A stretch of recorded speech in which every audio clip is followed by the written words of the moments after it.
Sledgelords, back in here with Danny. Yo. Feeling good. I was just decorating a Christmas tree, and I ended up with a bunch of glitter all over me. I feel like a cheap Las Vegas prostitute. You look great. I'm attracted to shiny things naturally. It's a bold move to bring in a Christmas tree here. In 2020, to openly declare your admiration for Christmas. Well, we might tuck a menorah away in the corner as well. We've got Josh here, right? Who, as far as I know, is the only certified Jewish man. I think Lush is actually on the list as well, but he's trying to stay low-key in case you know what happens. Lush is, okay. I look at Lush, meth head is his first group association. And a lot of people don't know that Jews can be meth heads. I don't believe it. I mean, yeah, it's probably pretty unpopular, but I mean. I thought he was Mexican. I mean, he claims to have like 8 different ethnicities, and he gets kind of irritated when we will refer to him as a Jew, because he's like, being Jewish is like a tiny part of the tapestry that is Lush, I guess. That's just anti-Semitic of him. Yeah, own your Judaism, right? We got the Christmas tree up, though, and it looks great. Yeah, do you feel like Christmas trees actually kind of change your mood a little bit? Because if that was ever going to be a chance, it's not happening in my house because the cats crawl up the tree, knock all the ornaments over, threaten its stability. They seem like they might just break the entire thing. And they do most of this at night when my girl's already asleep, and I've got that last hour or two at the end of the day, and I'm just watching these cats fuck this tree up. How many cats do you have? 2, and I think we're going to euthanize them. Here's what you do. You have a pool. You throw one in the pool to make an example to the other. Next time it scales up that tree and takes a swat at the star, it's going swimming. If we were to throw a cat in the pool, though, would the cat die? I mean, he would like explode into a rage of hissing, but I don't. No, because there's no way that he could be like coordinated enough to like swim out, right? And keep in mind, I would never do this. I'm just trying to like predict what would happen. There's a fine line between giving a cat a bath and drowning it in your swimming pool. I think you'd be able to plead the former if somebody came after you. I was just giving Mittens a bath. The question is what kind of forensics they would do if there is a kitten-related death. Because if that cat dies in the swimming pool, all you got to do is bring him back in the crib. Well, A, you could just throw him in the trash realistically because nobody's coming. But if forensics does show up, you could say he drowned in the bathtub, Your Honor, officer, whoever it may be. The judge might show up to your house. We don't really know. But yeah, that would be pretty horrific. I could never hurt a cat in a million years, for the record.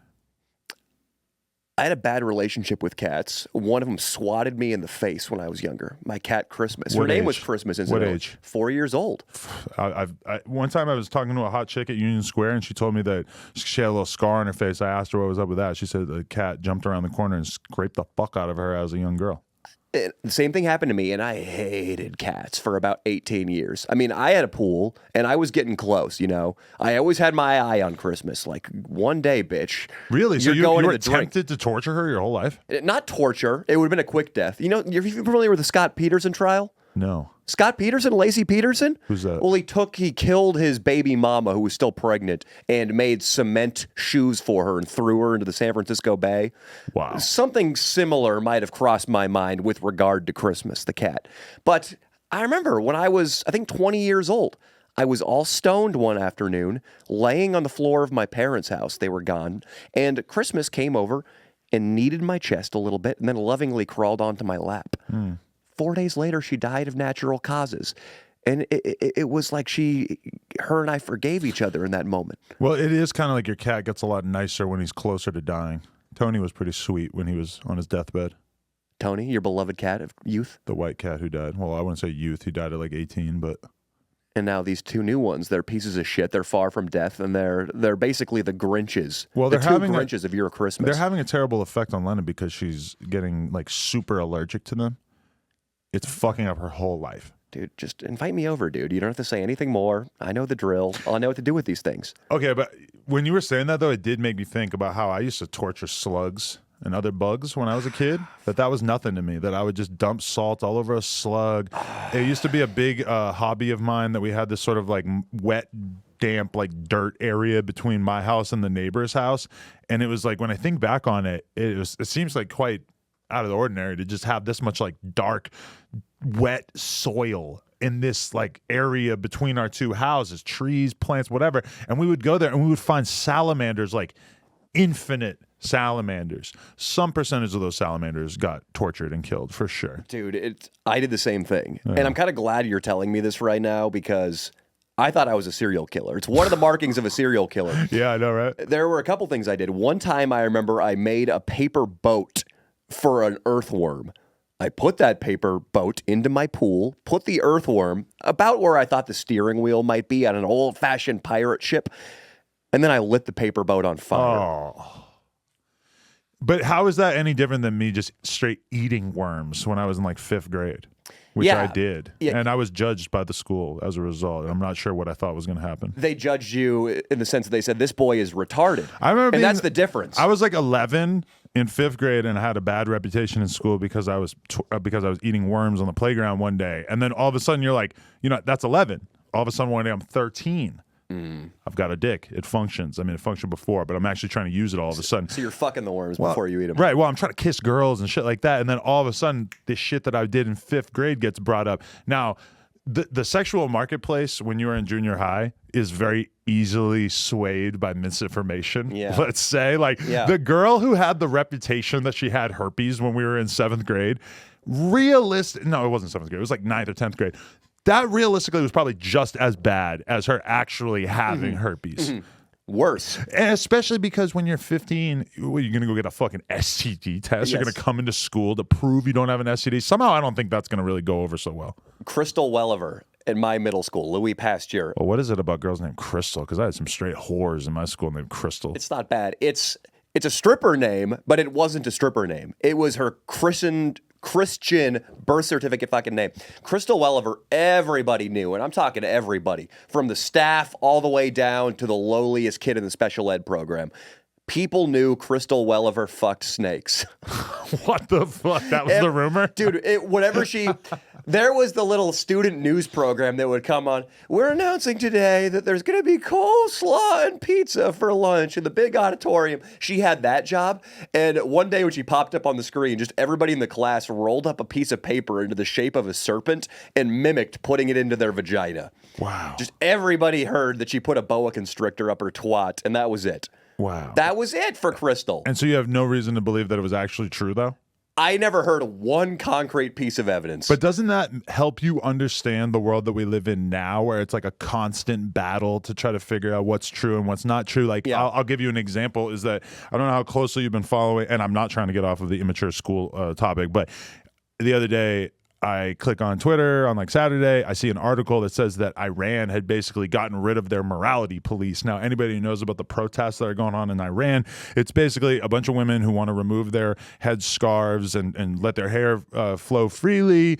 They want to be able to play music. They want to be able to do whatever the fuck they want to do out there that they're not allowed to do, which is basically everything, because women aren't really allowed to show their hair, their face, or whatever. Drive a car. And so the morality police were the ones who have like killed multiple women, like a lot of protesters and women basically. And you know what I heard today from my Iranian personal trainer? He told me that in their culture, you're not allowed to kill a woman unless if she's a virgin.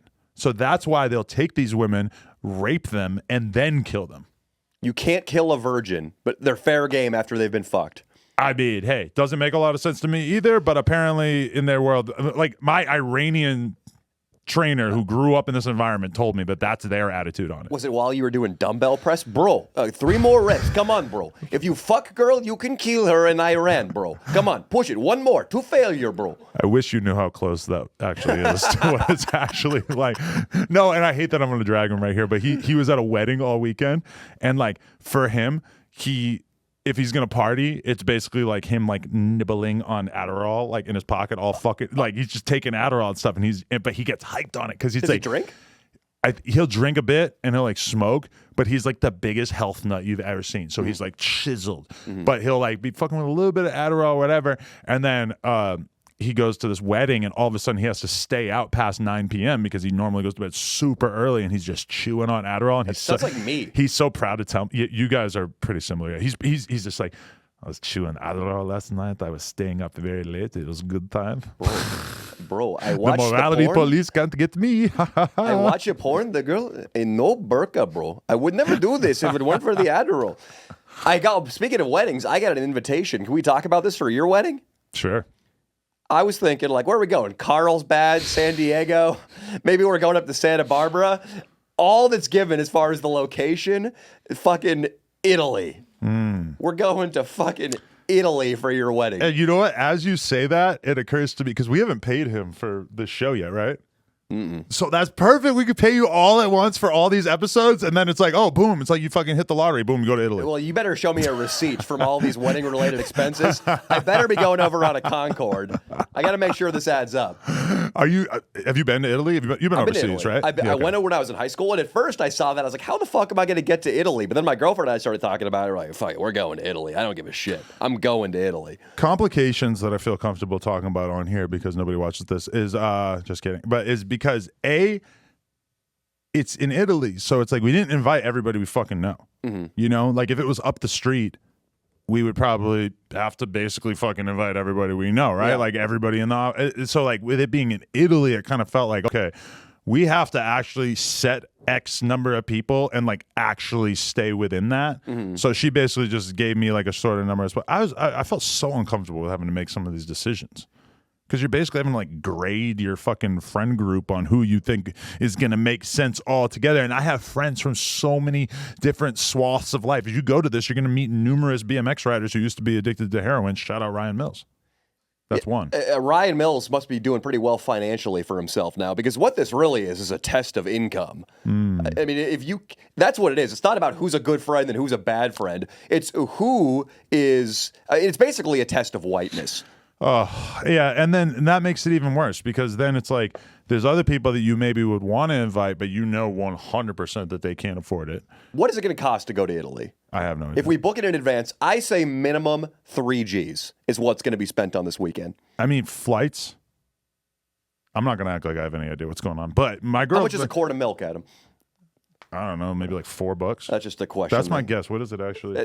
I haven't bought one ever, maybe. Milk. Anybody who buys cartons of milk is a fat slob. So that's the real answer. Yeah, that's to that disgusting. question. Or you eat cereal like a fat slob. But you know when people do that, that's how they determine you're out of touch and you don't fucking know. But I would like to say this, is that my entire life I have been out of touch with what things cost, because I've always been the kind of person where even when it was totally irresponsible for me, if I was going to go to a grocery store, I was basically just buying whatever I wanted to buy, and I wasn't really thinking about the price, because I always had this thing in my head where I always believed that even if I'm not doing that great financially right now, that it's right around the corner. Sure. So how the fuck am I going to worry about buying the peanut butter that costs $1 less than the other peanut butter when I know I'm about to hit this fucking lick that's going to make me rich as fuck? Ooh. I swear to God, I felt like that my whole life. And maybe like right before No Jumper was when I was really starting to be like, fuck, maybe not. Like maybe I'm not going to figure this out, you know? Totally agree. Yeah. Going to Vegas, organic nectarines. Hey, my YouTube career is going to take off big time, baby. That was my mindset all the way back in my 20s when I was a little busboy. Yeah. Same thing. I know how it is. It's a terrible attitude, though, because in reality, is like when you're broke, you should be worrying about the dollar for the peanut butter, right? But should you really? I don't buy it. That's one of the things. I'm pretty good about finances, but the one thing I do not buy into is I don't make a budget. I don't track my expenses. I think that stuff stresses me out when I'm going through every single item on my credit card and in my bank account and figuring out where I'm spending too much. I do the rich dad, poor dad method, the Robert Kiyosaki. You pay yourself at the beginning of the month. You set aside a certain amount of money. It should be about 10% of your income, at least. You put that into your savings, and then you spend the rest of your money that month. Okay. So as long as you're saving money every month, you don't need to worry. That sounds reasonable. If you're not saving money and if you're starting to live off a credit card, that's when you need to go shop at Walmart for your groceries. Right. Okay? Just go to Walmart at that point. But okay, this is the problem too, is that early on in my career, I was doing credit card fraud and I was playing online poker. Both of these are jobs where you could, vocations, where you could theoretically just go and do it and make a bunch of money. So you have like an hourly rate in your head. Now, let's say that my hourly rate when I was playing poker, I thought it was like $100. Which was it? I don't know, but like maybe in my head at that time, I thought that I was going to average $100 a day. So, you know, or $100 an hour. So by that same logic, maybe it takes me an hour to like really go through the grocery store's website and figure out which the cheapest peanut butter is and which, like, you know, oh, maybe I could buy, salmon instead of chicken this week because they have this big sale or whatever. Like, that sounds like it could take me an hour. Mm-hmm. And it sounds like it would maybe save me, like, I don't know, for the week, maybe like $10, $20, like something like that, if I like find like all good deals. So that just never really felt like a good use of an hour when, in theory, I could be spending that hour making significantly more than that. Or defrauding Amex in some way. I mean, yeah, but like say my hourly rate with that was probably like much higher, but let's say it was like $500 an hour. Well, all of a sudden you've kind of priced yourself out on, and that's why like people act crazy when I say stuff like, you know, even just having a housekeeper. Like obviously some people who work here will like give me a hard time about it, and I'm like, I'm paying her to suck my dick too, dude. Come on. It's not I'm just paying about her cleaning. a fairly low hourly rate to do stuff that if I were going to do it, it would take me longer and it would stop me from doing other things that I could probably make more money doing. So at that point, once you hit that point, you're like, oh, well, I should find people to do everything. I totally agree. I met, when I was in Vegas at my buddy's bachelor party this year, I met this really shady dude who, he wore sunglasses in the club. He took me over, he saw one of the Nelk videos I was in, and he started just buying me blackjack hands, buying me drinks. This'll get me to Kyle. Give me Kyle Forgert and John Shahidi's number, dude. But he told me, because I was stressing him, I was like, dude, I got to give my employees a raise. I'm thinking about hiring a different dude. He was a successful businessman. I'm like, what should my mindset be? How do I save money? And he's like, bro. He wasn't even Middle Eastern, but I feel like doing the accent. He's like, bro, it's always easier to make more money, bro, than to stress about cutting costs in the business. Just worry about making more money. Maybe he was Russian after all. I mean, you do go through those like phases where it's just like if we've all seen it, where like you're seeing it with Twitter, like over the past few months, where it's like they were making money. Well, they weren't even really making money, but you look at Facebook or Amazon, whatever, they're like bringing in shitloads of employees. They're just building out this infrastructure. And then at a certain point, you start to look at it and you're like, oh, well, maybe I should cut down on some costs, you know? And like so many of these businesses just run unchecked for such long periods of time. And it's like that with YouTube where you're almost like better off if you just have like a slow grind into becoming successful, because I've seen so many people blow up too fast and just absolutely fucking ruin it because they just don't know how to like hold on to what they have.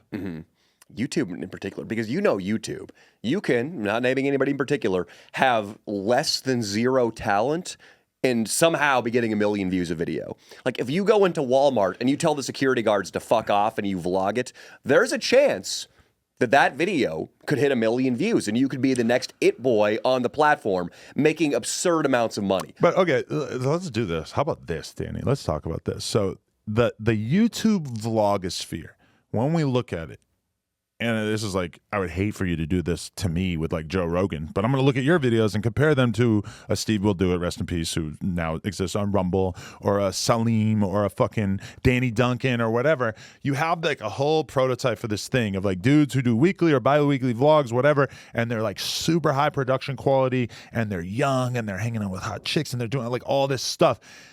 Do you watch some of that content and think like, how do I get to that level? Because like when you watch these Nelk Boys videos, etc., you know, it's just it kind of does stand out to me as an older guy that it's like, oh, this is a young guy thing. Like being like an 18, 19-year-old kid, I watched this Danny Duncan video. I think I talked about it on here, where he's rolling around on these tiny little motorcycles. He's got a homie who's a black midget.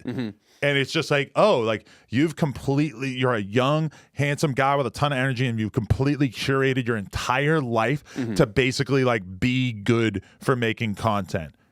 How do you look at these new waves of different content creators? Do I get self-conscious that I might have aged out I might be too old for the genre? It's just like because you, I think, in some ways kind of define yourself as like a comedian versus, or making specifically funny videos, where some of those guys, and they do the pranks and everything. So they are actually very similar to you, but it's like there's something different about it because it's more just like fun, like cool lifestyle stuff. Like I don't think you would ever have like a 3-minute montage of you going to the club in your video, whereas that's like pretty standard in the Nelk Boy videos, even though it's like a pop-up for Happy Dad or whatever, right? Or if you went to the club, it would be funny. It wouldn't be like, yeah, we're just having a blast. And let's face it, I'd be getting way more pussy than those guys. Oh yeah, of course. When I look at YouTube, sometimes it would be easy to get frustrated that like, hey, here's this 22-year-old kid who he fucking put on a security vest and pretended he was security in Target, and he's driving a Porsche. It would be easy for me to hate on that. I look at guys more on the comedian side of YouTube, like Shane Gillis, like Tim Dillon, who are my age and older, and like, okay, those are the audiences I want to tap into. I want to do stuff that their fan base, college kids, a guy who's 30 42 years old working at a bank would appreciate. And maybe that's a smaller audience right now. I'm very optimistic, though. I'm like you when you were buying prime rib at Whole Foods when you were still a credit card scammer. But see, I always think it's going to be bigger, That's and I part stay of why. optimistic. That's part of why I wasn't paying attention to the prices, because I didn't have expensive taste in anything. It was like, I'm talking about peanut butter, because that was probably like the expensive thing I was buying. I was buying like, 2 pounds of chicken breasts and fucking some rice and some peanut butter and some rice cakes. Like, I just didn't even know about any of the nice shit. I didn't even know about designer clothing, I swear to God, until I was like late 20s. Like, if you told me there was $1,000 shirt at the Gucci store in the mall, I would have been like, $1,000? Are you fucking serious? I wouldn't even believe it. I didn't know about that until like pretty close to the no jumper part of my life. Yeah, until you put this hoodie on. I saw the $2,000 Chanel shirt you wore to the studio today. I keep rocking this. Somebody sent me this in the mail, and I just keep rocking it. How do you feel about my mission to not buy any clothes for all of 2023? I don't know if I believe it. The guys who work with Milk, this new brand Trailer Park just popped up, and they keep sending me stuff, which it sometimes Is that a clothing brand? It rubs me the wrong way. So I'm like, you guys think I'm just a billboard? You think you could just buy me off with a free hoodie or a hat that you ship out periodically? But then I opened their newest package, scoffing while I opened it, like, oh, these fucks, what do they got for me this time? And I unrolled the sweatshirt, and I was like, fuck, that's a cool sweatshirt. And I'm probably going to be wearing that for at least 4 videos now. I support that, but and it's just free merch people send me out. Yeah. But how about me? I think I only ever got one full send pack in the mail. I feel like I only got one, and I never got it again. They don't like you as much as they like me. Apparently, I got 3. They go in there and like fucking erase my name on the mailing list. You did something they didn't like. It probably had something to do with Nick Fuentes. They're distancing themselves. A long time before that. Yeah. I don't know. No, but I love the Nelk Boys, and I love seeing what they're doing. But it is kind of like that with the podcast thing too, where there's definitely been times where I watched one of their interviews that I also did the interview, and I was like, not to be cocky, but I feel like I asked better questions. In certain ones. I'm just going to throw it out there. Like, but then you look at the view count, and you're like, oh, they did 4 times as many views as me. But I get it, because it's like my idea of a good question might not be the idea of a good question from them, and it's like, in large part, especially when I've seen them interview rappers and stuff, a lot of the questions are kind of like, surface level stuff. It's not like digging super deep, because realistically their audience doesn't want them to dig super deep. But if I did that exact same interview, the fans would feel very differently. And also, that's kind of why they are getting a lot of rapper interviews too, is because, if you're the baby, you probably want kind of like a softer interview. You don't want to be interviewed by the guy who knows every single thing that was in the gossip cycle over and over and over. And then also, like, I felt the same way when I seen Logan Paul come out. His podcast got a lot better over the years, but at first, definitely left some room for improvement. Some room for improvement was needed, but I'm looking at it and I'm like, they're fucking killing it with the views. At the end of the day, this is one thing you have to remember with podcasting.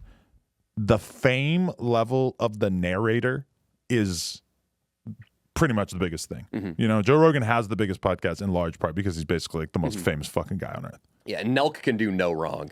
They can take 6 months off of uploading, put out a video, 6 million views. Bam, right back to their old levels. The thing that we can't change or help is just that your likability is kind of like the X factor that determines your success in everything. Now, there's a lot of things that go along with that. Like if you're The Rock, okay, well, he has the likability thing 100%. He gets all these movie roles because of that, etc. But if The Rock had a bad controversy, that we could imagine that sort of just shriveling up and disappearing right away. I mean, we've kind of seen that happen with Kanye, where it's just like his worth to the mainstream is just kind of dissolving right in front of our eyes. It was a little bit more than a misstep or a text message he sent out. Many in missteps. Many missteps. Yeah. Many hooded anti-Semitic missteps. And just when you think it's going to slow down, it just seems to get worse. Because there was a lot of times like, okay, the slavery with a choice thing. I mean, Kanye went quiet after that for a while, right? Like, we really didn't hear shit from him for a long time after that. And it made sense because it's like, oh, like you could just assume that his ambassadors and his advisors were going to try to get him out of the public eye. And now, I mean, it doesn't really seem like there's anybody to advocate for that. I don't know. I feel bad for the poor guy. He's going to be, what's the next step? He's clearly going insane, right? Is he going to be I would homeless? say that's Is he going to be pretty obvious. institutionalized? See, that I said that the other day, and I got a lot of pushback in the group chat where I said, my opinion, based on the way that Kanye's career seems to be going, is that he's going to be imprisoned or broke within like a year or two. And I know that sounds crazy, But I just say that based on the fact that he does not seem to be doing anything to move his career in the right direction. He doesn't seem to be doing anything productive. Clothing, music, all the things that he used to do to make money. Doesn't seem like those are happening. And then, look at my kid out there. Aww. Bye, Parker. But that doesn't seem like it's happening. And then, meanwhile, it feels like he's still probably burning cash just as fast as he was before. And he just went through this crazy-ass divorce, which granted he had a prenup, but he's going to be spending a lot of money on security and child support, all this kind of stuff. I mean, I don't know. I would love to think that there's something that could just snap back in place in his head where he was just like, you know what? It's been a rough couple months, but I'm over this. I don't think that's happening. I highly doubt it too. But he is a black man, which is at the top of the ladder as far as being a minority. So I feel like Jews are in a higher position than black people. So he's always got that. He can always be like, hey, I'm sorry, I'm still black. Jews are still higher ranking than me, and then people would forgive him, I think. See, that's the simulation that I wish I could run right now, is having Kanye fully apologize and just completely change his attitude on everything, start like really playing the game, just trying to fit in, and like be able to see how people would react. Because I do think, like okay, this is the thing. During the whole MAGA hat thing, during the whole slavery was a choice thing, during everything, like him basically like torturing Kim Kardashian throughout the course of them at the early stages of their divorce, the community, the hip hop community, they stood by him. They were like, because if I said anything negative about him on Twitter, it was just like, oh my God, I'm getting destroyed by all these random different people on Twitter. Like the black community was not going to let Kanye go without a fight. They may not have verbalized the fact that they've kind of just given up, but I feel like that's probably fair to say that the average black person kind of looks at Kanye like, hey, we held you down for as long as possible, man. Like, we love the music. I swear to God, we love the music, but we're really not rocking with this shit. And yes, maybe we will let you back in. Like, we'll kind of like let you back in for sure, but you're going to have to like really change shit up, I think. Yeah. The love Hitler is a little strong. That was a lot. You're talking about him going broke. Thank you, Josh. I think I don't know where Kanye lives, but if you own a mansion that costs as much as I imagine Kanye's mansion costs, I was reading something recently in the LA Times about how much it costs to maintain one of those motherfuckers. Oh, it's insane. How much? So there's the one. You know the mansion, the one? That's like up at the top of the hill in like Bel Air? $200 million or something? Around that. Yeah. I want to say that it costs a couple $100,000 a month to keep running because you need an army of pool boys, of gardeners, of window washers, all these people to maintain the fucking place at all times. Yeah, because something that big, I think about like what my housekeeper is capable of doing, and I'm like, oh yeah, she wouldn't be able to make a fucking dent in that. Absolutely not. Property taxes. She could hold down the pool. No, at the one, there's a moat. There's a literal moat. It's around just the so one. much work. And even like, okay, by our pool, right? We have like a little cabana area, and it's nothing fancy, but it's a bunch of couches and with a little overhang thing. There's a little like fireplace, whatever. If that area is not cleaned for a week, it becomes basically uninhabitable. Now that is the case quite often because we don't spend much time out there, and especially not during the winter. But it's like to clean couches that sit outside every day and just collect dirt and grime on them. I mean, yeah, you can go out there wearing like fully clothed and just sit down and read a book or whatever, but it's like that shit gets so dirty just from being outside. So if you want to have like outdoor furniture and stuff, you're basically signing up to either have housekeepers or to do, you're not doing it yourself. Realistically, if you can afford this, you shouldn't be doing it yourself, right? Yeah. Yeah, agreed. You should be doing it yourself. And if you are a celebrity and you have any inclination that at some point you might start gambling, whoring, or saying anti-Semitic things on news shows, right, I think you should start out with like a duplex. I don't think you should go for a Beverly Hills mansion that's going to be costing you $500,000 a month to maintain. Well, you know, I didn't fully look into it, but they said that one of the things about Kanye is that he what was it? That he basically he doesn't roll around with security anymore. He's said that in interviews, that he doesn't roll around with security anymore. And, you know, I know people who know how he's moving around behind the scenes, and I've heard that is accurate. To me, that kind of reminds me of Aaron Carter trying to give all his shit away. It's like, if you're consciously doing things that sort of like put you in harm's way or like create an environment in which somebody could do something to you and you're not really like Aaron Carter, he was giving away all his stuff. Which is the number one sign that this guy's about to commit suicide. I feel like not having security is kind of like saying, hey, I'm just going to like intentionally increase the likelihood that somebody will kill me.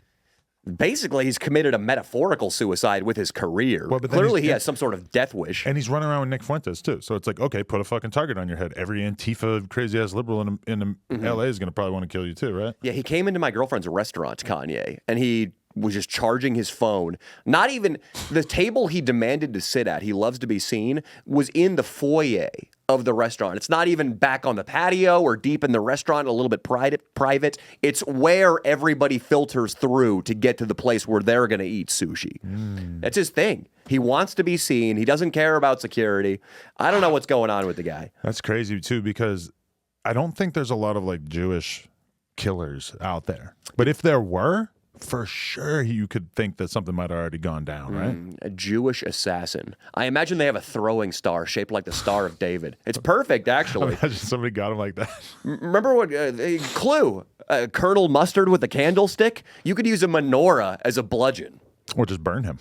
Or burn him with the 9 candles. Or is it 8? 8. It's 8 candles. You have Where's many Josh? options. Get in here, Josh. Many points of contact for the burning, if that were to be the goal. Hear me out on this. You put a dreidel through a man's eye socket. It's going to be tough. It's going to require a hammer, I think. You're going to have to hold it in place. We're going to have to sharpen it. Sharpen the dreidel. Oh, my God. We've got Violent Night next year, Violent Rabbi. What's that? It's going to be a holiday movie about Violent a rabbi Night. who goes nuts and he kills a bunch of people. Is that real? Violent Night is the Christmas. It's Santa Claus goes nuts and kills a bunch of people coming to a theater near us. Oh, okay. So that's real, though. Santa killing people? Yes. So we're going to have we're There's going to a need to movie about rework that? the rabbi. I feel like you can't do, because I was like, right away, I was like, you're saying there's a movie where a rabbi goes crazy and kills a bunch of people? I feel like that is off the table. I don't think so. Because I think it's feel like timely. Okay, I agree. But I feel like they wouldn't let that happen.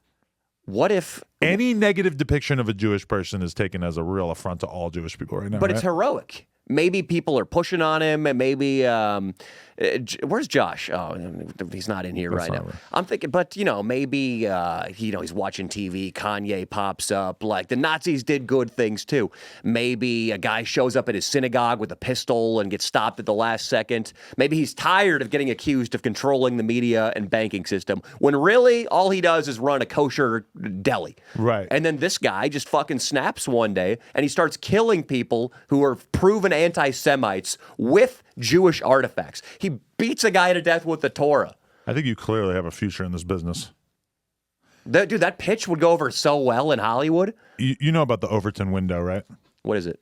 The Overton window is like the overall realm of things that are considered acceptable, I've never heard it phrased like that, but yeah. It's very common. You're going to hear it all the time now that I said it. But like, it's basically like, and increasing or narrowing the Overton window would be like, okay, I feel like Trump has probably increased the Overton window more than anybody in our lives in the sense that he said so many things on camera that you really could have like never imagined anybody ever saying before, especially as the president. Like he really okay, we never thought that we were going to see a president who had sex with a porn star, never mind paid off a porn star to not say anything about it. Trump got us there. Before that, the craziest presidential sexual shit that we had going for us was literally just Bill Clinton getting head from an intern, which granted was the biggest thing in the fucking world at the time, but Trump really increased that. He made it possible. For me, a lot of people had never seen a popular podcast co-host go around and start making money with his ding-a-ling. Boom, we increased the Overton window. The Overton window now includes Kanye saying we need to stop dissing the Nazis. That is something I never thought that I would see was any kind of like famous black person or rapper say something like that. But we're all pushed back is that wasn't acceptable, him saying that. And also, Donald Trump, in my mind, maybe wasn't the sole factor in cancel culture completely dominating, but he was a big part of it. In Bill Clinton's time, you get your dick sucked under a desk, you say that you're against gay marriage, maybe you even hit your wife after a couple scotches. We don't know that. That stuff, and I'm not advocating it, but it seemed like you could get away for it. And now, if you so much as say or hint that you have any beliefs that could be considered Republican, you are branded as far right all of a sudden. To be a Republican now is to be far right or alt-right, and you're blacklisted. But I would also say that look at Herschel Walker, who's an anti-abortion Republican candidate who has clearly paid for many, many abortions, not to mention beat up women and all this other crazy shit. And he's just kind of getting a pass on it right now. Yeah. I mean, you could argue that the Overton window is a lot bigger in the Republican world versus the liberal world because, remember when Al Franken got his ass kicked out of Congress or whatever because of the old, you remember him as a comedian, and there was basically like a picture of him with like, he went to like entertain the troops. And I don't want to get details of this wrong, but there was some woman who was wearing like full military gear or whatever, and she was passed out sleeping, and he took a photo where he went behind her and was smiling and going like this, like as if he was holding her titties, right? Yeah. And so then that picture comes out, and they use that as grounds to basically get him kicked out of working in government. Mm-hmm. And even at the time, I remember the conversation really happening, which was like the right is allowing basically whatever to take place, and they're not really like holding each other to taking each other to account, holding each other to account. And then you have basically anybody who violates any kind of like small social taboos on the left is meanwhile being held to the fire. So you kind of like are in a situation where the right is just going to back each other up no matter what, and the left, like, and we've seen that with the Nick Fuentes thing, where it's like very, very few people on the right have had anything negative to say about Donald Trump, spending time with him. And obviously, if it was Joe Biden, even setting foot in the same room as somebody who was viewed as like Antifa or like whatever, I mean, it would just be different. So there's like very clearly like different standards that each group holds themselves to. Although I will admit that I kind of like living in a world where I can say something offensive, and I feel it. In 2022, I can say something offensive and it will get a lot less energy or a lot less attention than it would have in 2018 because of the fact that people like Trump have really kind of like opened up the view of like what is allowed to say. That Overton window. It's a new word I'm going to play around with. Dude, I got to... The over it window. The over it window. We should call this podcast that. Let's change the name. The over it window. And this is going to be my thumbnail image. Over it. We're gonna have to blur our middle fingers. We don't want to get demonetized now. Let's not get too ahead of ourselves. I am so over it. I'm gonna jump out this window. We're on the ground floor. Yeah, it's gonna be tough. I'm not saying I'm gonna kill myself. I'm just gonna jump out the window. You can drown yourself in your pool along with your cat Snowflake and Mittens tonight. Most of our windows don't even open. So, what are your cats' names? Out of curiosity, Julius and Maeve. I don't like that. I don't either. I like Julius. Maeve is like a fucking chick who is an astrologist's name. I don't really know where either name came from, but I do know that. Oh no, Josh's kids picked out the name. Actually, that's not Josh, but Josh's kids picked out the name. Well, let's give the duty to another set of kids next time, or just me. Better. Well, yet. we might just not have these cats anymore. I spent like 6 months falling in love with them, and then they're going. Yeah, it's time for a pillowcase and a nice little bath. But I told my girl, I'm like, that's a good thing about me having all these fans of the podcast and shit is I could just give the cats to one of them, assume that they're good people because they listen to the podcast. Is that true? I don't know. No. But then from time to time, I'll follow this guy on Instagram. Boom, he's sending me cat updates and stuff. He's letting me know he's got my cat. He's just an extended member of my family. I'm into that. Yeah, I would say them listening to this podcast is an indicator that they're not good people and they shouldn't be trusted with animals. Well, the beginning part of this podcast was basically a tutorial on how to drown a cat and get away with it.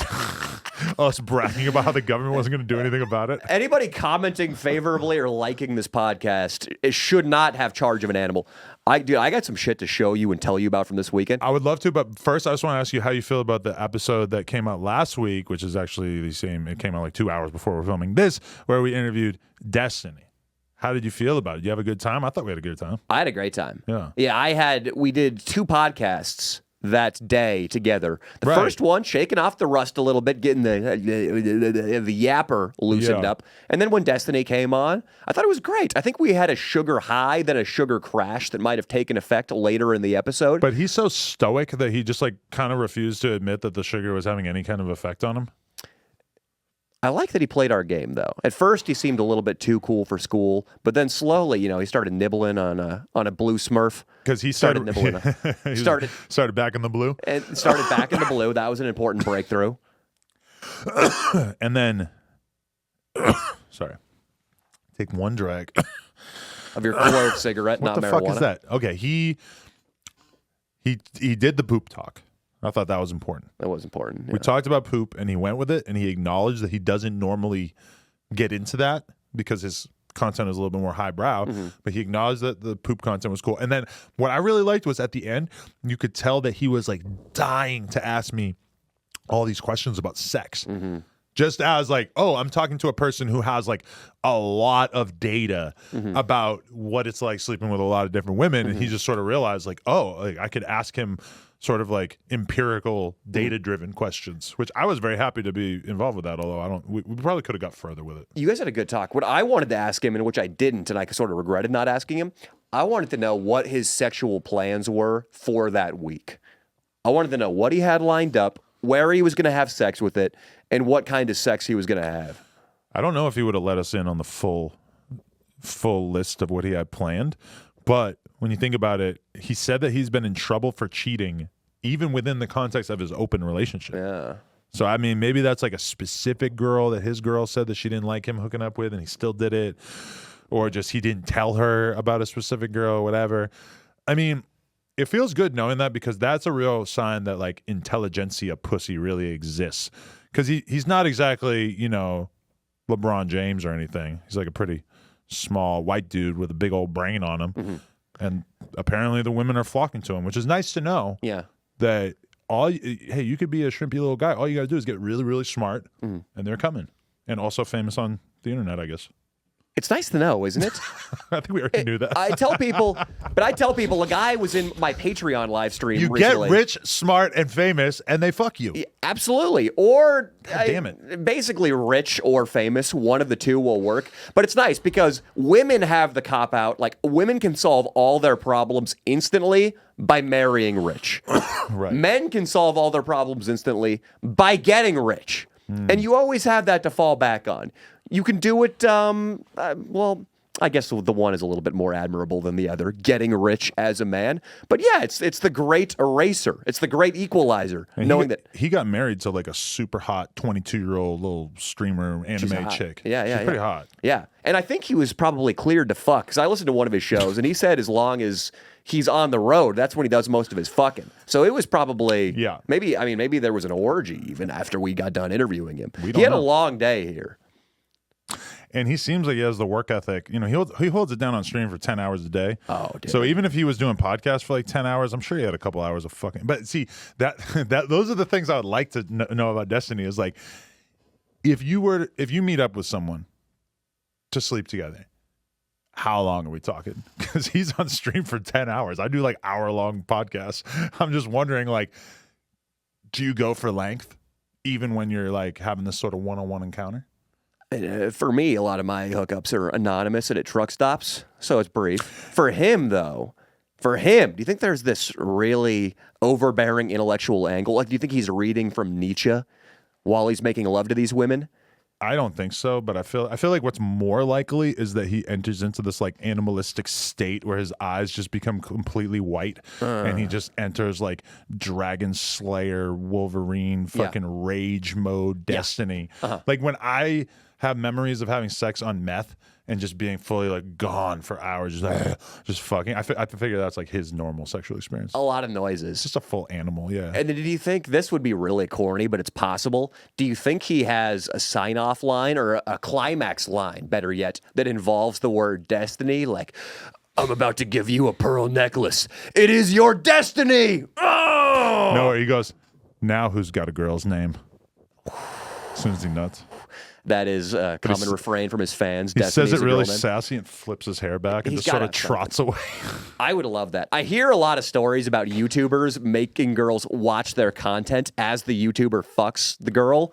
I hear those stories. I've heard that, yes. I know a couple of people who have done it as a joke, gotten blown to their videos, but I've heard recently about a creator who will like only fuck girls doggy style while both of them watch his newest video, which is That's amazing. Are you talking about Bryce Hall? I don't think so. The other day I was talking to a girl who told me that she hung out with Bryce Hall and that the first thing that he did was put on his new YouTube video and be like, check this out, it's super funny. And then she told me he put on like other videos too, like older videos. And I was like, that's amazing. Dude, imagine, and granted, a Bryce Hall vlog is a lot shorter than a podcast, but imagine having a girl over and been like, we're watching the new Sledgelords. It's rough, dude. That's amazing. It's hard enough for me to watch my own stuff on my own. It's hard for me to watch a TikTok of 45 seconds of myself. Never mind fucking rewatch the whole episode. That's because a 45-second TikTok of you is you making a smoothie, and it shouldn't be watched by any I'm talking about being. from the podcast. Oh, from a clip. Yeah, that's tough too. That's tough too. But I got AD to admit that he would rather Destiny fuck his girl than LeBron James fuck his girl. Of course. Is that really a question? But as like a big black dude, I wasn't sure if he had like thought about the fact, or not the fact, but if he had thought about that. Because to me, it seems like, well, I would rather her get fucked by a small dude than a big dude. Let's just base it on that. It's really nice to know that, because I thought I was maybe racist for implicitly like being like, yo, it'd be way better if my girl got fucked by a white guy. And that's why I was, but see, I don't think the white guy thing is as important. Because, Muggsy Bogues or... Already, I don't like that who's already. the tallest white guy ever? I don't like the sound. Muggsy Bogues? Muggsy Bogues or Pete Davidson. Muggsy Bogues is like the shortest basketball player ever. 5'4" or something. He's 5'4"? Like really small. Like 5'3". Okay, so Pete Davidson, and you bring him up probably because he's a known ladies' man, and there are rumors floating around Hollywood that he's got a big has too cock. much context associated with him, so I don't think it should be Pete Davidson, but we can use that for now. And also, if LeBron James versus Pete Davidson, I mean, LeBron James is a fucking monster. Yeah, no, it's all a Stitches. mental. It's Do a you remember mental. the rapper Stitches? Can somebody pull up a video of Stitches? It's an arithmetic. Stitches here. is the white LeBron James for sure. Because, like, okay, so here, when you're thinking about somebody fucking your girl, the only thing you're thinking about is how much is she going to enjoy this? Is she going to? There's Stitches right there. I don't like the looks of that either. But there's a calculus that takes place. So, for instance, we did a porn this weekend, and our buddy King Croc had sex with Kazumi on camera. I heard about this. Now, I happened to be in the room while he had sex with Kazumi. And it was the most... I just want...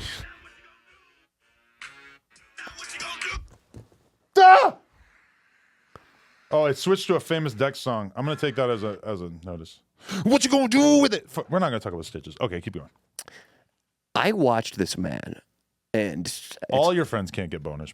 They can't get boners, which is nice. And then when they do have sex, King Croc, he did this thing that it was like a schoolyard. Hey, Billy, do you want to learn how to make a girl come?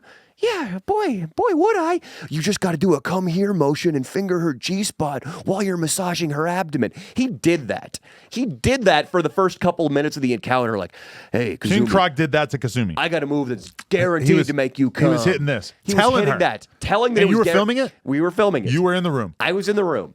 So after seeing that, and then after seeing him, it looked like two species that are of completely different lines and body sizes trying to fuck. It looked like a giraffe trying to have sex with a French bulldog.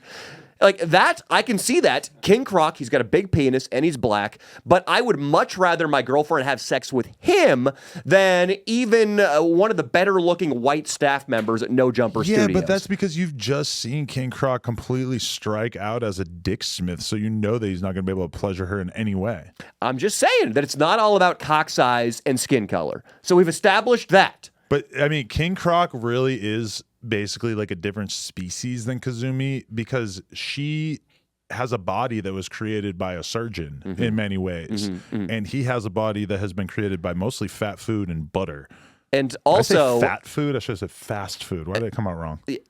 Fatty fat foods, food is it still works. true. But And it's, I mean, Jack in the Box, it's fat people food. I'm just Let's be saying honest. that like Kazumi literally is a person who has dedicated the last few years of her lives to making her ass bigger, making her waist smaller, making her tits bigger, getting a facelift, making her face, all this stuff.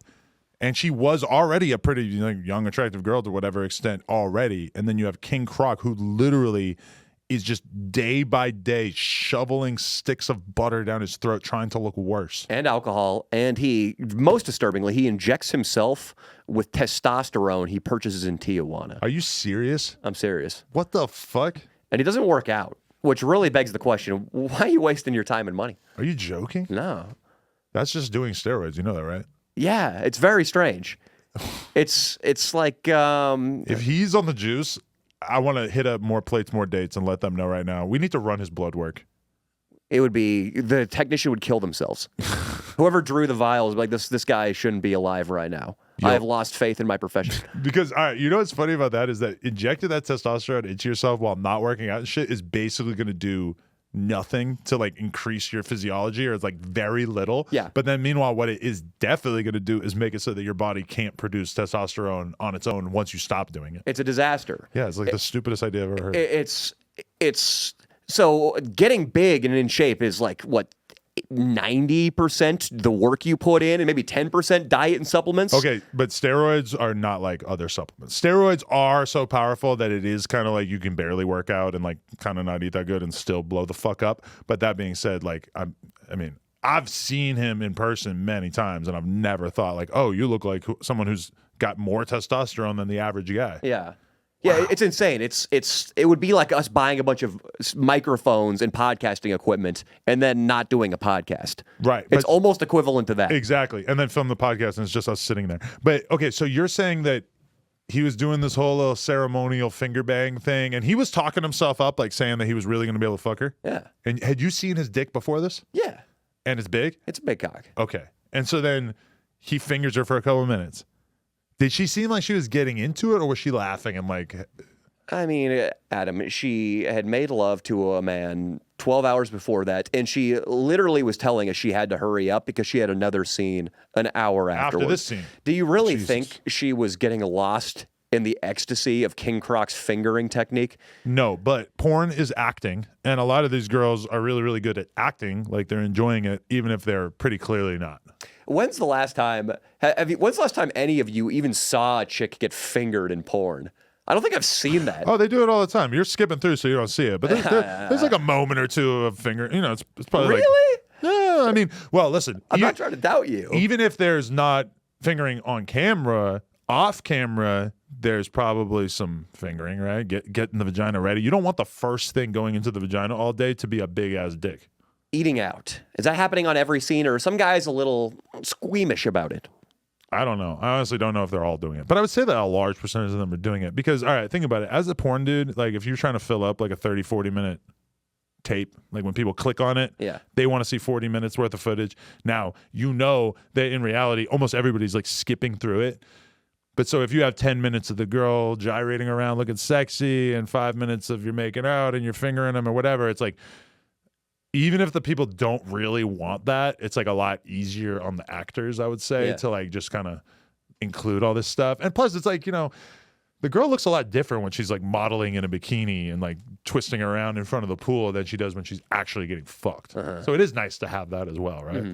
Yeah, eating out, it's functional too. It lubricates her. Yeah. You can play around with your ding-a-ling, get it hard. Sometimes I think maybe I could last longer if I were to use lube instead of spit, because I feel like the lube is probably like more slip and slide-ish. Do you have a problem coming too quickly when you're doing scenes? I have that problem more than the not coming problem. Which is great. In porn, that's fantastic. I have, like, a lot of porn dudes, from what I've realized, they can't get hard on camera. Like, getting hard and staying hard is really, really fucking hard. For me, I do not have that problem. Getting hard, super easy. Staying hard, super easy. But coming too quickly is, like, the issue. So that is, like, the thing I have to monitor for. Whereas, from my experience... Bro, I'm telling you that probably like 90% of the guys that I've been involved with shooting porn with this year, and this sounds so gay, but involved with in the sense of them supposed to be banging chicks like for my brand or whatever. I mean, I'm batting like 80% failures. These guys who are supposed to be professional porn stars. Yeah. They're not getting hard. And your friends. Yeah. Both of them. If any of my friends are outperforming your flock, that's really, really sad. I'm just saying, like, I've just, like, when you told me that about King Croc, like, 10 years ago when I didn't really know about the business, I would have been surprised. I've gotten to the point now where if you were to tell me, King Croc got a huge boner, he fucked the shit out of her for 20 minutes and then he nutted on her face, I would have been astonished. Yeah. Because it just feels like most guys, even if they can do that off camera, it's just really hard on camera. And that makes me wonder how bad the dick is that the average girl is getting from the average guy. My time in porn has made me realize it's probably infinitely worse than I ever knew before. And I now look at my own performance much differently as well. you're the boss too. When you're the boss, a degree of pressure is off versus when you bring some fuck in off the street. He's trying out. Yeah. He's thinking that you could be his career maker. Well, I'm the X factor too. I think that I'm the X factor that's making these dudes not be able to get hard a large percentage of the time. 100%. Yeah, because most of the time you're leaning over their shoulder, drooling. Yeah, or I'm right down there with the girl giving them head, you know? Or licking their asshole while they're fucking. It's hard for a man to perform. Yeah, that's just when you're warming up. I had a lot of group sex situations when I was in my 20s. My buddy Adam Fu and I'm going to use his full name.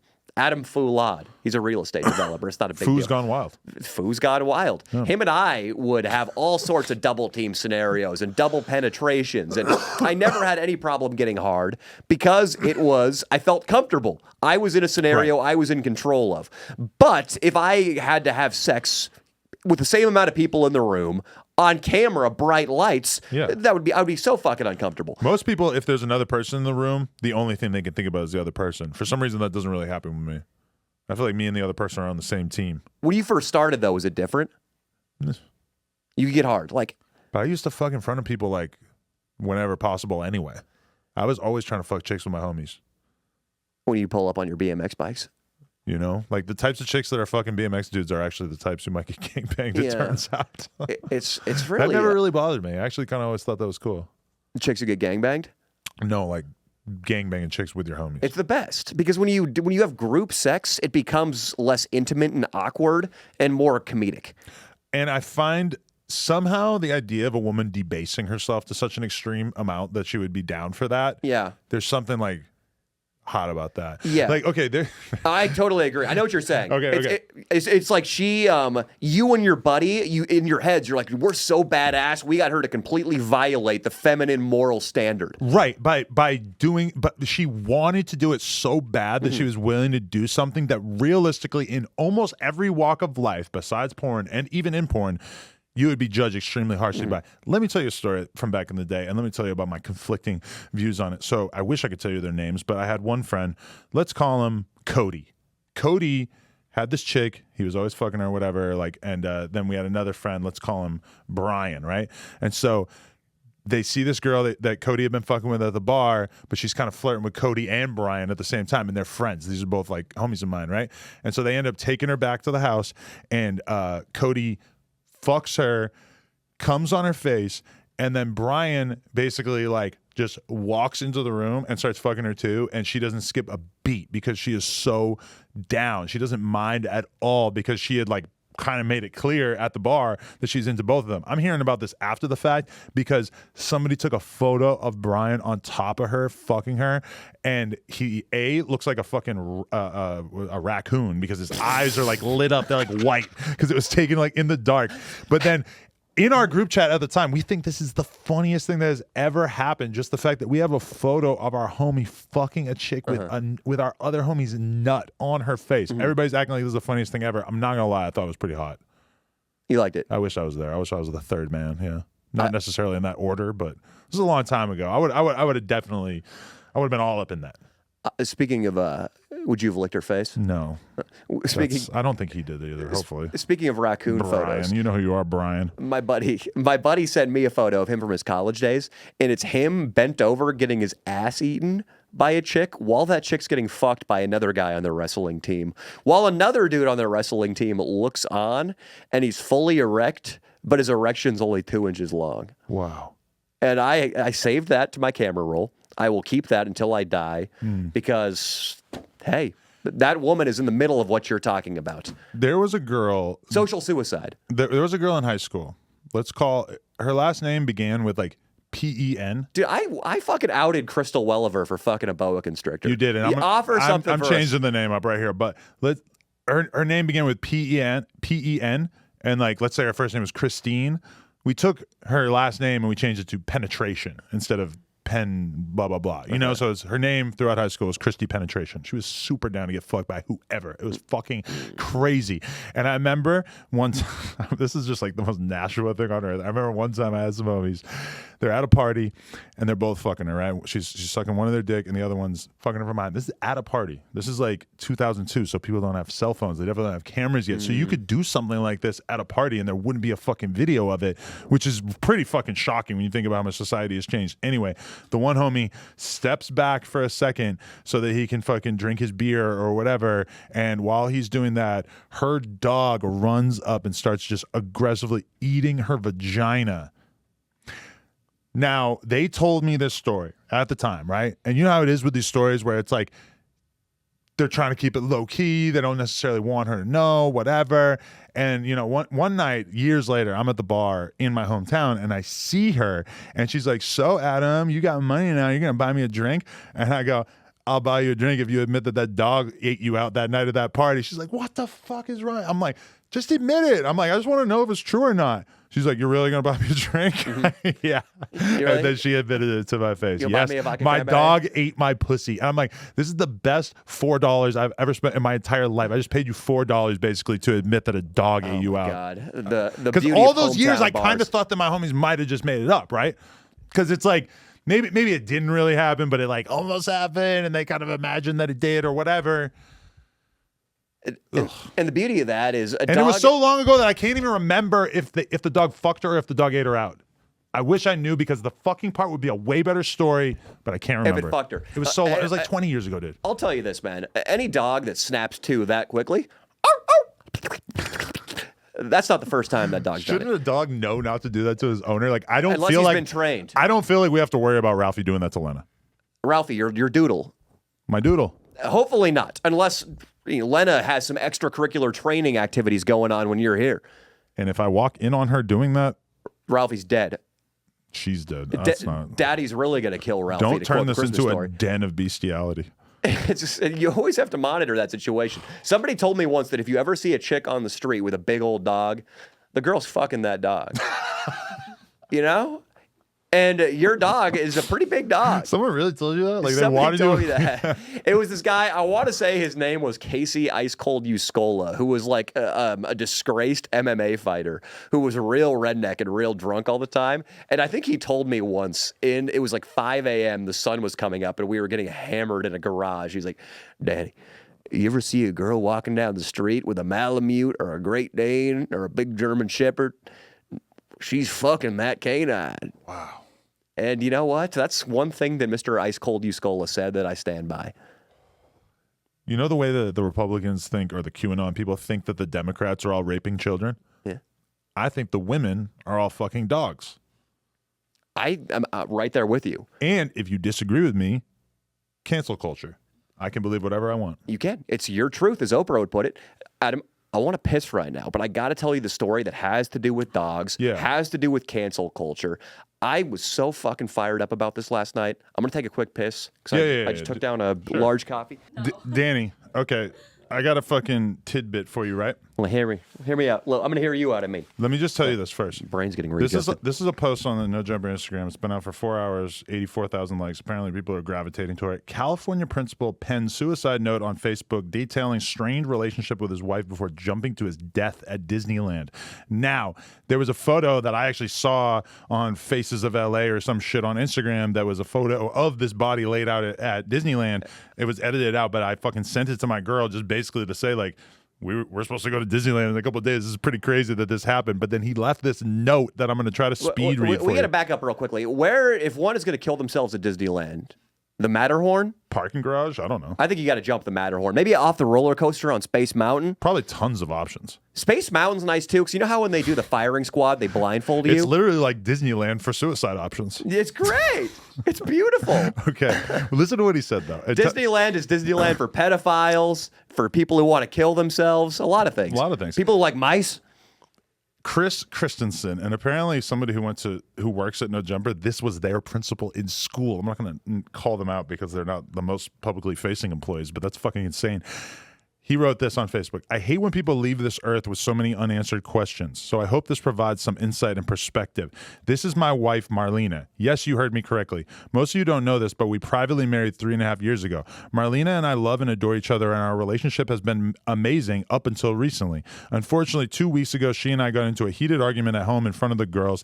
Tempers were flared, and strong words were exchanged between us. However, never in this exchange did I hit, slap, or hurt Marlena in any manner, nor did I ever touch the girls. I never have, and I never will. And I love the girls like my own, and they know that, as is everybody else who truly knows me. Unfortunately, Marlena's anger got the best of her that night, and she called the police, which landed me in jail that night. Yes, me, a man who has never hit or harmed anyone in his life. I think it's safe to say that Marlena truly regrets making that call because the events of that night have completely unraveled both of our lives. I am on the brink of losing my job. I am out on administrative leave until my case is resolved. However, the legal system is extremely flawed, especially against men, and it's sickening how quickly and easily an innocent man can be thrown in jail based on zero evidence or proof. In fact, take a look at the attached screenshots of Marlena's message to my friends about the matter. She too had no intention on having that night come this far. She knows I would never hurt her or the girls, and she too has been trying to clear my name with little success. Again, the legal system is deeply flawed, to say the least. So here I am writing my final Facebook post. All of you, I need you to all know that a gentle, kind, loving, and sincerely good man has been destroyed by one unfortunate night. It really is unfortunate. This is not me. This is not something I ever thought would happen to me. With all of this said, I have truly loved educating and leading thousands of students and families as a principal in FVSD for the past 21 years. I have made so many wonderful connections with families over the years, and those who know me closely know how much I care for my students, staff, and families.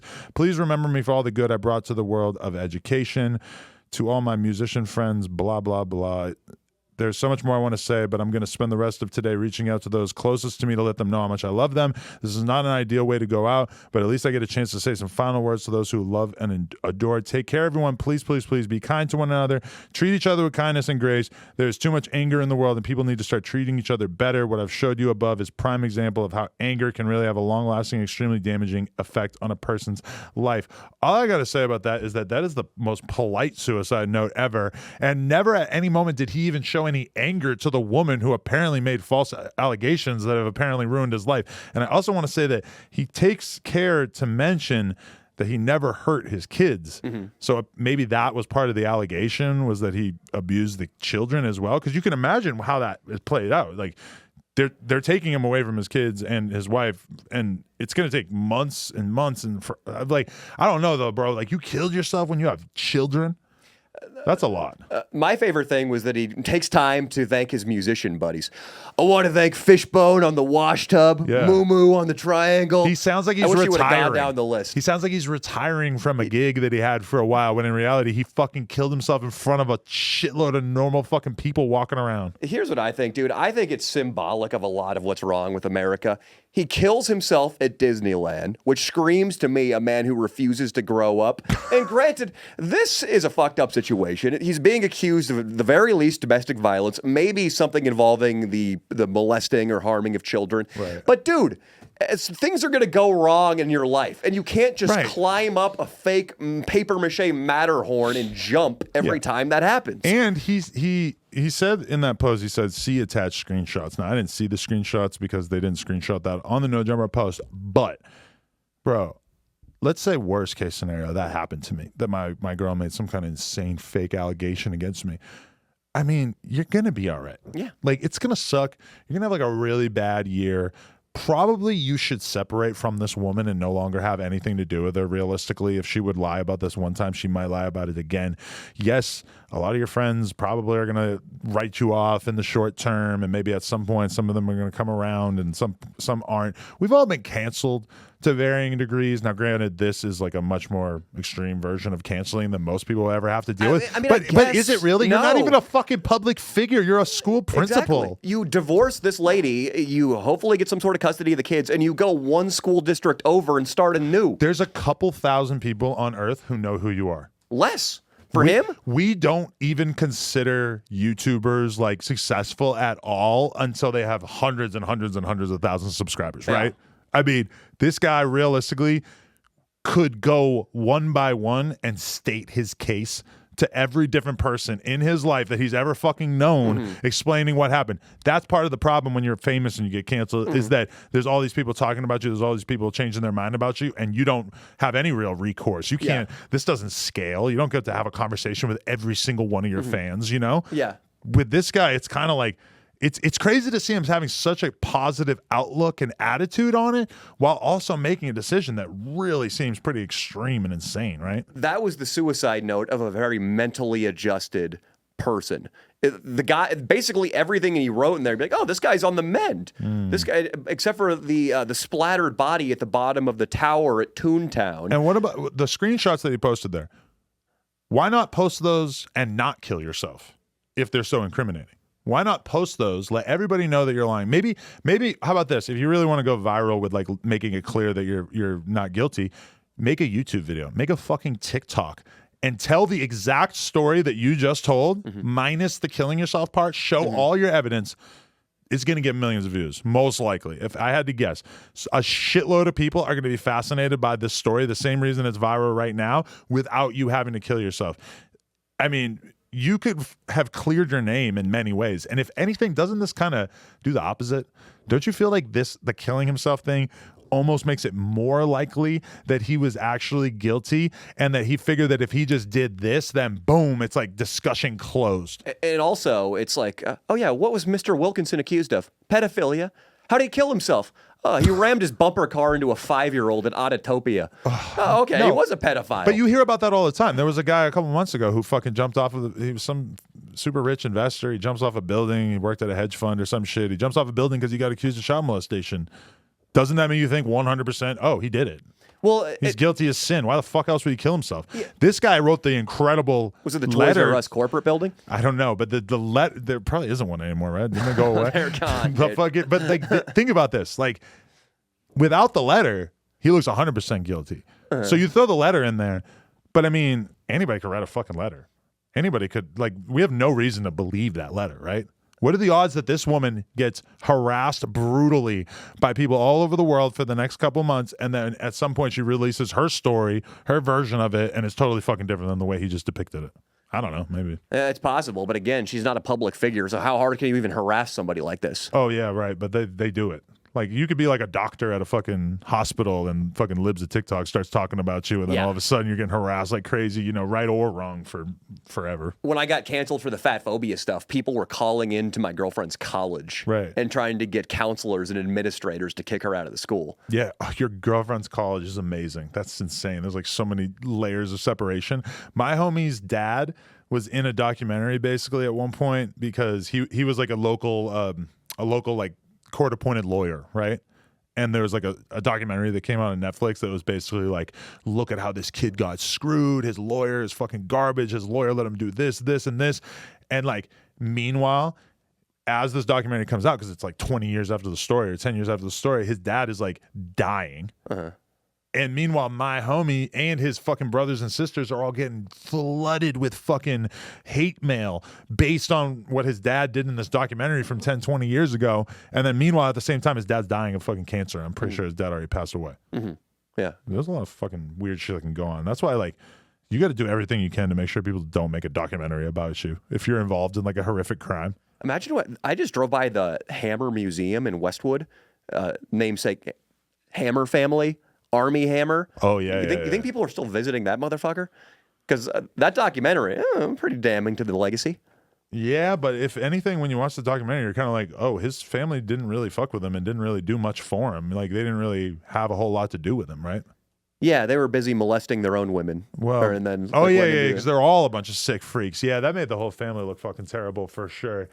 But it's gonna be tough, dude. In a liberal LA, like a pink-haired art docent wandering around the Army Hammer Museum, I can't see it. Well, so you know that the dude who just got the situation where he, what's his name, Sam Bankman-Friedman? Yeah, FTX. The FTX dude. His parents are both like very esteemed professors from Stanford or some shit. So it's like, it is pretty crazy to think that you could be a dude who's like in his 20s. You just do this one scam and it completely ruins your entire family's fucking reputation that they've been trying to build for their entire life. Yeah.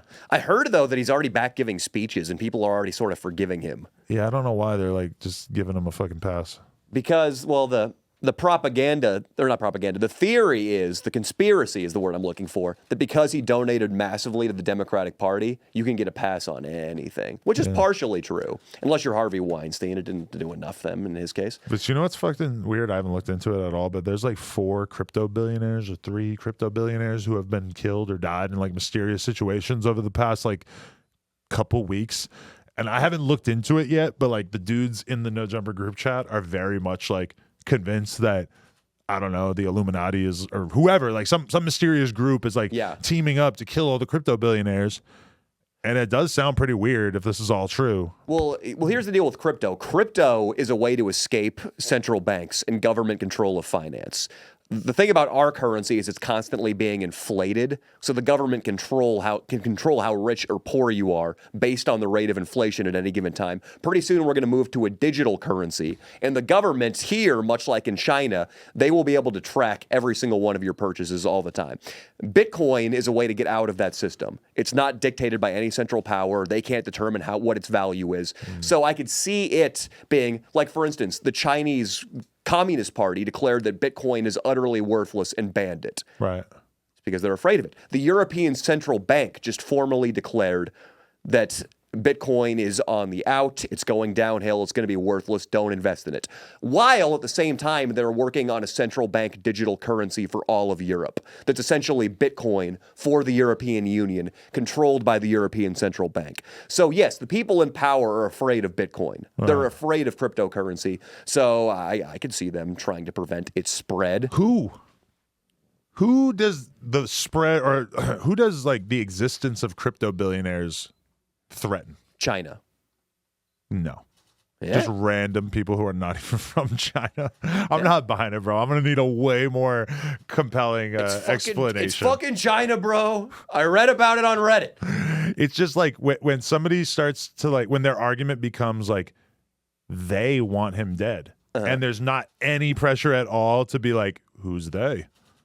It just puts you in kind of a weird spot where, well, I didn't want to say all they of a sudden, is the Jews, but all of a sudden you're trying to disprove. I know the they is traditionally the Jews, but I don't think anyone thinks that the Jews are out to kill the crypto billionaires. But you don't see how. I need to investigate each individual death because maybe they're all completely fucking normal. What if one guy slipped on a banana, and what if one guy got pushed in front of the boulder at the Indiana Jones ride? What if it's tied into this principal suicide? But I could see it's the central governments and central powers, and maybe even the bankers who run this country, they want to be able to control their population. And if Bitcoin millionaires and billionaires are very high profile, and Fidelity and Vanguard start investing client money into cryptocurrencies, it's going to become mainstream. How does some guy who just has a lot of crypto? Now, if you're talking about dudes who are like extremely involved in the crypto ecosystem and they were the ones being killed, then maybe that would make a little bit more sense to me. But I just don't feel like random rich crypto guys probably has that much. Like, how is that threatening in any way? That's a good point. If this was just a dude who had like 600,000 Bitcoins and just lived on a yacht. If Sam from FTX, if he got killed. Yeah. Okay, now we're talking about the owner of one of the biggest crypto exchanges. That kind of makes sense to me. But then also, what does killing him do? It doesn't there's clearly a line of successors at most businesses, right? Yeah. And it's not like, I work at Subway right now. I was going to open a tremendously successful crypto exchange, but now that Sam Bankman-Fried got fucking killed, I'm not going to do it. Are there enough crypto billionaires that like 4 of them dying in a couple weeks is not that shocking? You're right. Because people do the same thing with rappers. It'll be like, 3 rappers. No, because, there's this one label called Empire, and they have, I don't know, maybe like many hundreds, maybe like 1,000 plus rappers signed to them, mostly street rappers, like a lot of like gang oriented, street oriented, whatever rappers. Probably like 6, 7, 8 artists that they have had signed have been killed in like the last 4 years. Statistically, that is not even like slightly surprising, given that this is an extremely dangerous line of work. And like, if you were to look at all the other rappers who got killed who weren't signed to this label, etc., and it's kind of hard to come up with like an explanation of like, oh well, why would the owner of this business in some way want his most valuable clients dead? Hear me out. You just said that hip hop, one of the most dangerous lines of work you can be in, like the gangster rap thing. Seems like it. Hear me out, guys. At least for high-profile people. We do like a Freaky Friday sort of thing where we switch lives between gangsta rappers and dudes on the deadliest catch. Like guys who go out on fishing boats. Gangsta rappers are trying to fish for crab off the Bering Strait, and all the boat guys are trying to do gangsta rap in a studio in Los Angeles. Okay. And we see which is actually a more dangerous career. And when I was saying that rappers are one of the most dangerous careers, I was thinking you were going to say that, or that people at home are going to think that, because I do think it's bullshit. Obviously, being a rapper is not one of the most dangerous careers. It's just that when you look at all of the different famous occupations and the rate at which rappers die versus YouTubers, streamers, like actresses, actors, etc. I mean, they don't fucking die. You don't hear about them dying at any, like, through violence. No. Like, people, like, how many actresses and Twitch streamers or whatever have you known who've been killed through violence? It's so incredibly rare.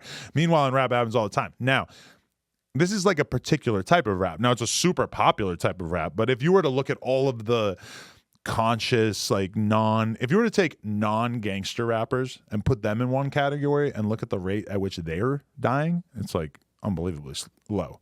But then you look at street rappers and it's like extremely high. But I mean, you think that has a negative effect on society, that kind of music being popular?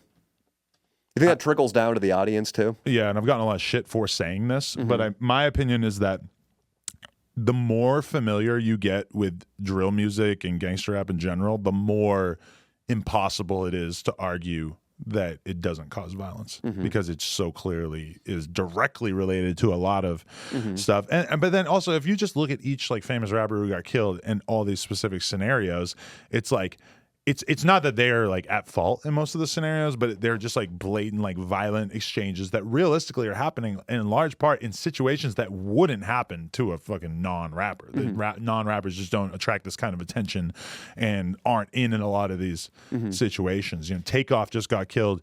He was in like a fucking dice game with a bunch of dudes who were all holding guns in some fucking private rented out bowling alley or whatever. It's not the craziest situation to put yourself in, but it's definitely a situation that the average like pop star is obviously not putting themselves in. King Von ran up on a dude and started fighting him, and then his friend shot him. I mean, pop stars aren't doing that. Yeah. So like a lot of these examples are situations. Now a lot of them are just targeted assassinations, which again still doesn't really happen in outside rap that much, right? But then the guy who works at Taco Bell, his favorite rapper, goes and mows down one of his rivals, and the guy at Taco Bell decides to punch out his manager that night.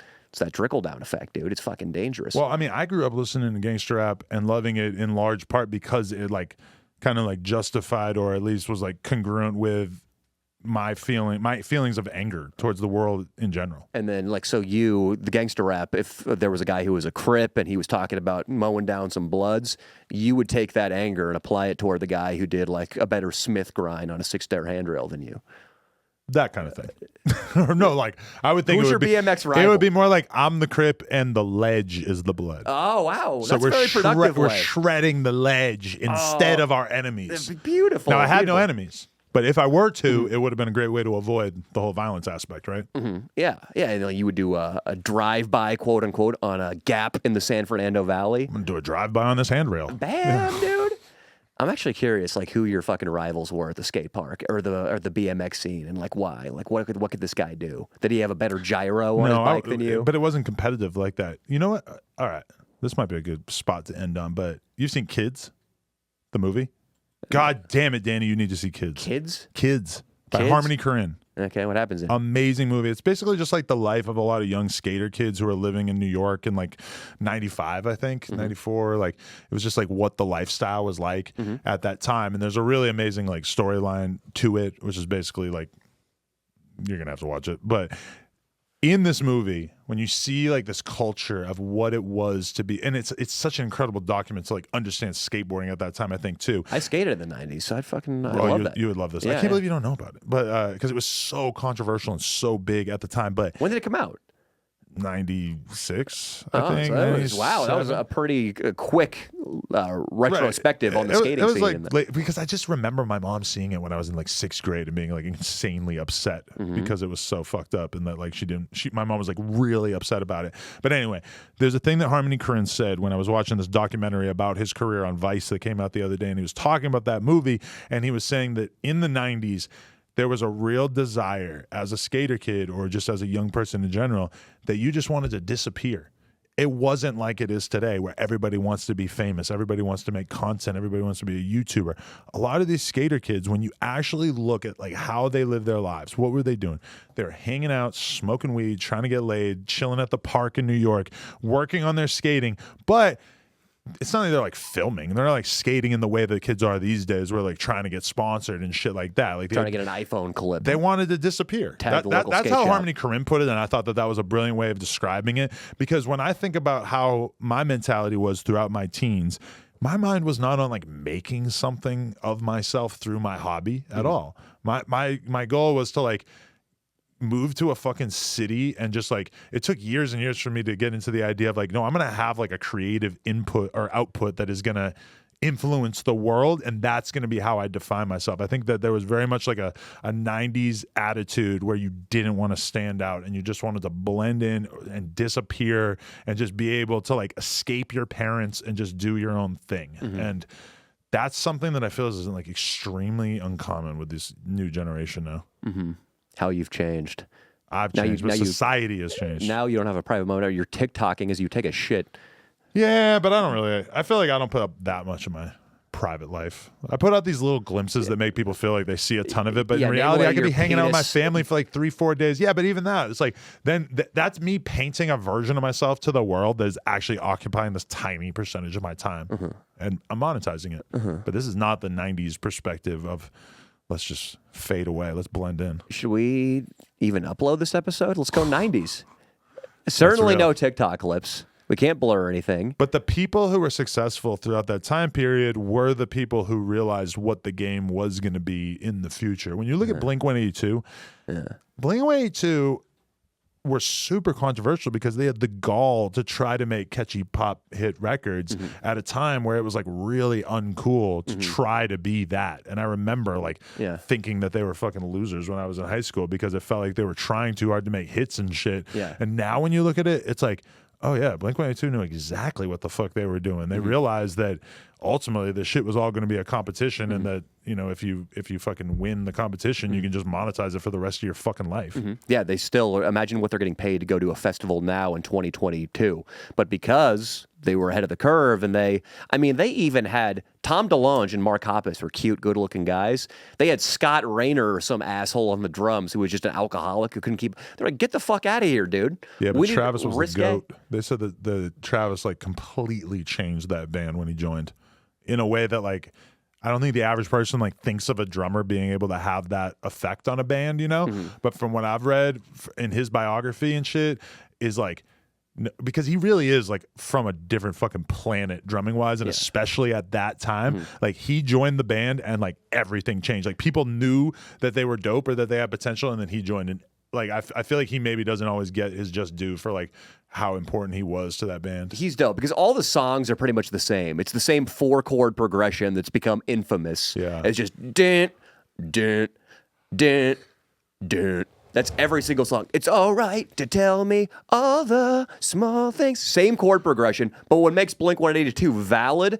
is the foundation of their music. You can't get a finger on it. It's not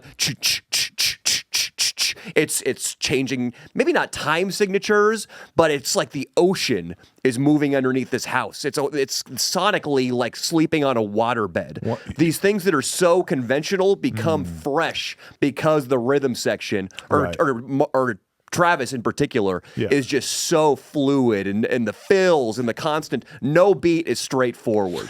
I would listen to Enema of the State today because I just keep putting on like classic punk albums because and indie whatever, because I want to have stuff that has a good vibe that my kid will appreciate, and I don't want to have like music videos on because then she's just gonna sit there and watch the music video. But if it's just an album cover, she'll stop staring at it after like 30 seconds. But I noticed that like, did she try to suck on the screen when Enema of the State album cover came up? No, but she looks at it and she says, "Fat tits on that thing." She goes, "Makeup." Makeup, because the chick's like blatantly got makeup on. It's pretty good, right? But no, she so I noticed that it's like the progression of the album, or like how it's sequence is that the sort of like less melodic songs, like there's one song that's like dun dun dun dun dun dun dun dun dun dun dun. You know what I'm talking about? What song is that? I forget, but it's like it's not like a catchy sounding song, but it sounds more like a traditional punk song, and it's like way later in the album. That they like that album pretty much goes from like marketable to least marketable in terms of like the order of the songs, maybe with a little bit of spicing it up in there. But you know, they had that kind of taste. They just had the sense to like actually realize like how that getting big was a good thing. And they also caught the wave of South Park and of popular mediums becoming less censored by the Christian right. Howard Stern, as an example, was blowing up at that time because he would curse and say inappropriate things on the radio. So what do? On their albums, they find a way to incorporate that. There are joke songs like "When You Fucked Grandpa," did he tell you that he loved you? Right. And Mother's Day, their older albums have way more of that jokey shit. Yeah. But when I'm listening to Enema of the State today, and there's that just surprise line in the middle of the song that's like basically, I prank called your mom and told her that her dad got arrested for gay sex. The state looks down on side of me, and it's just like, whoa, I thought I was listening to a normal song, and then you just bust this fucking prank call joke out. I didn't even know that was one of the lyrics. The state looks down on sodomy, and that's about the time that bitch hung up on me. Right.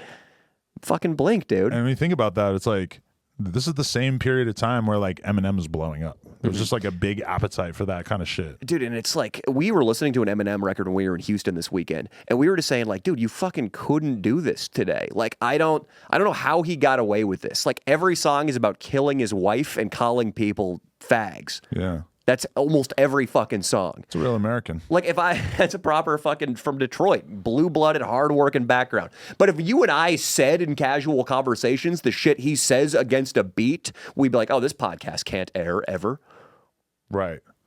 You texting your dealer? Sorry. You're out of joints? This has been a prodigious joint smoking day for you. No, I just fucking, my food is like on the way, and I was just trying to, I just got a random call, but I'm like too paranoid to answer random calls. So You've been smoking too much weed? You're fucking a little nervous right now? I just hope I didn't just ignore the food guy.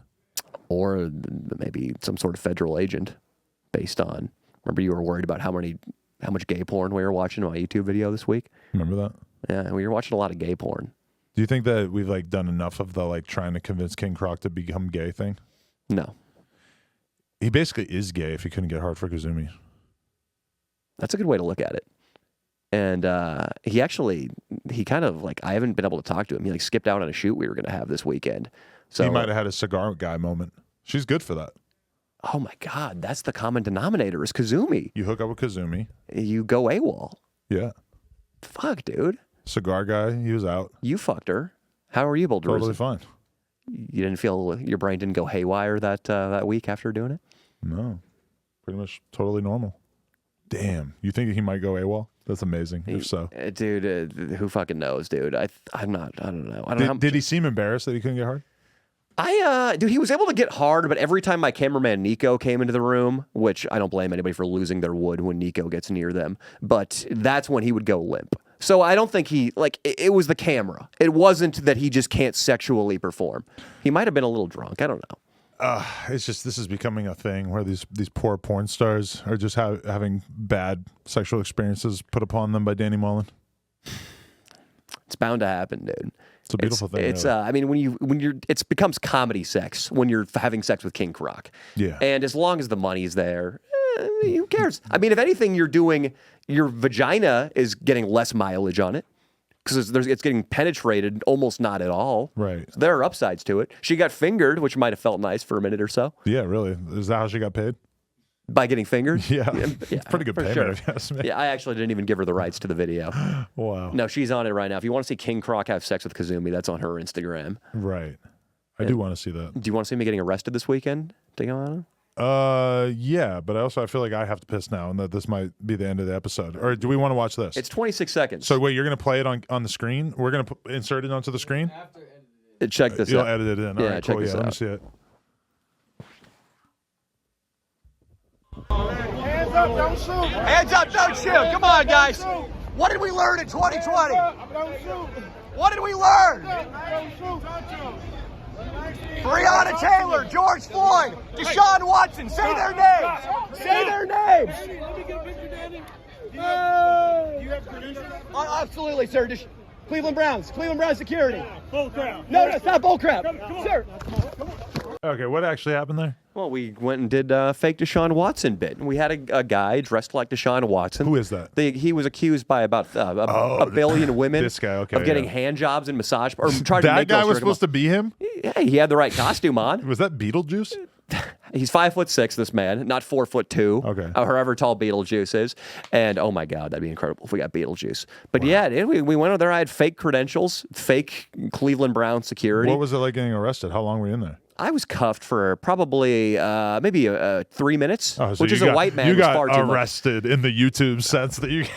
As long as the cuffs go clink, Yeah. Okay. As long as you get that thumbnail. as long as you get that thumbnail, as long as you can throw the parentheses, arrested, exclamation mark, and parentheses I into the title. love that you're just running around baiting arrests. That's 3 this year. What a great That's life. 3 times I've been cuffed up this year. Check that out on the Danny Mullen channel. All right, I have to deal with multiple fires that are exploding out of my phone right now, but Most of them Postmates related. What a stressful life. hopefully at least one of them. There is a Whole Foods hot bar item is shotgun in a guy's Uber right now en route to the studio, and this is a fire in Adam's eyes. Yeah, something like that. Oh All right, go deal with this crisis, buddy. I'll be there for you to cry on if you need some help. We'll later. be back soon. Sledgelords, we out.